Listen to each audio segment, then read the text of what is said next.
அடுத்தது கியூபாவா? அமெரிக்கா எடுத்த அதிரடி முடிவு. உலகமே அதிருது. வெனிசுலாவை முடிச்சாச்சு. இப்போ ட்ரம்ப் பார்வை கியூபா பக்கம் திரும்பியிருக்கு. இதனால நமக்கும் பாதிப்பு இருக்குமா? அடுத்த 50 செகண்ட்ல தெரிஞ்சுக்கலாம்.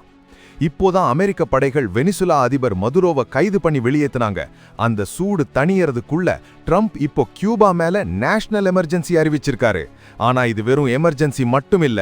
கியூபா கூட வர்த்தகம் பண்ற எந்த நாடா இருந்தாலும் சரி, அவங்க மேல கூடுதல் வரி போடுவோம்னு ட்ரம்ப் தடாலடியா சொல்லியிருக்காரு. முக்கியமா கியூபாவுக்கு எண்ணெய் விக்கிற நாடுகள் இப்போ சிக்கல்ல இருக்காங்க.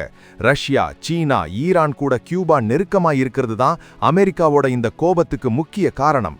உலக சந்தையில இதனால கச்சா எண்ணெய் விலை மாற வாய்ப்பு இருக்கு. நம்ம ஊர் பெட்ரோல் விலை வரைக்கும் இதோட தாக்கம் எதிரொலிக்கலாம்.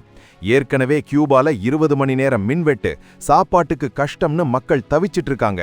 இந்த நேரத்துல ட்ரம்ப் கொடுத்திருக்கிற இந்த அழுத்தம் அந்த நாட்டையே நிலைகுலைய வச்சிருக்கு.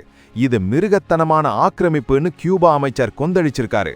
வெனிசுலாவை தொடர்ந்து கியூபாவையும் அமெரிக்கா தன் வழிக்கு கொண்டு வருமா, இல்ல இது அடுத்த போருக்கு வழிவகுக்குமா? சர்வதேச அரசியல்ல அமெரிக்காவோட இந்த ஆதிக்கம் மற்ற நாடுகளையும் யோசிக்க வச்சிருக்கு. அடுத்து ஈரான் பக்கம் இந்த இரும்பு அரக்கன் பாயுமாங்கிறது தான் இப்போ இருக்கிற பெரிய கேள்வி. ட்ரம்போட இந்த அதிரடி நடவடிக்கை சரியா தப்பா? கமெண்ட்ல சொல்லுங்க. இந்த மாதிரி லேட்டஸ்ட் அப்டேட்ஸுக்கு தமிழ் ட்ரெண்ட் சென்டர்ல உடனே சப்ஸ்கிரைப் பண்ணுங்க.